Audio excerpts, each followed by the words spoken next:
Welcome to Camtasia Studio 7. If you're new to Camtasia Studio and you want to get started quickly, you're in the right place. We encourage you to watch this 5-minute video to learn the basics of using the editor, including how to navigate the timeline, make some basic edits, and add special effects. The preview window is where you see the video during playback. The playback controls are located under the preview window.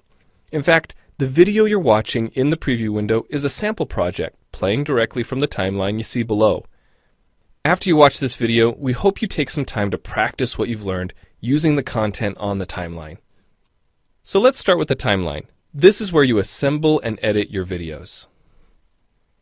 At the top of the timeline, tick marks represent time in terms of minutes and seconds. When building a video, you'll work in a horizontal manner, beginning from the left and moving sequentially through time towards the right. To make precise cuts and selection, use the zoom slider to magnify the view of the timeline. And when adding elements to your video, such as a call-out or audio clips, these are placed on different tracks. Tracks are created automatically, when you need them, when elements are added to the timeline. So depending on your video, you may be working with several tracks at one time. To change the position of an element on the timeline, just drag it. To change the length of an element, drag the edges in either direction.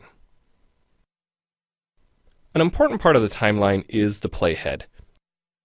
The playhead moves the timeline and indicates the current frame displayed in the preview window. To view your video, click play in the preview window. Notice how the video and the timeline's playhead stay in sync? Click anywhere on the timeline and the playhead moves to that point. The green section of the playhead is called the in point. Click and drag the in point to make the beginning of a selection. The red section of the playhead is called the out point. Just click and drag the out point to make the end of a selection. To bring the sections of the playhead back together, double-click the gray playhead. To split a video clip, position the playhead at the desired location and click the split button. And if you want to remove a portion of your video, make a selection with the in and out points, then click the cut button. If you make a mistake while editing, click the undo button. Next, we'll look at the clip bin and the library. The clip bin holds recordings, audio files, images, and title slides being used in the project you're currently working on. Then there's the library. It stores video clips, intros, callouts, title slides, and other elements that you want to use from project to project. The library is also pre-populated with professional animations, music, sound effects, and other content you can use in your video for free. To add your own clips or video sequences to the library, make a selection on the timeline, right-click, and choose Add to Library. To include clips and other elements in your video, drag them from the clip bin or library and drop them onto the timeline. The tabs located above the timeline are task pages used for adding and editing special effects.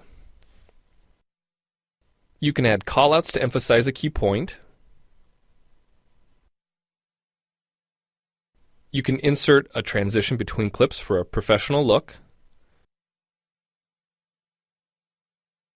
Apply zoom and pan effects to focus on important details. And draw attention to the cursor by changing the color, size, and more. If you double-click an element on a track, the playhead moves to the beginning of that element, and its task page opens, allowing you to make edits to that element.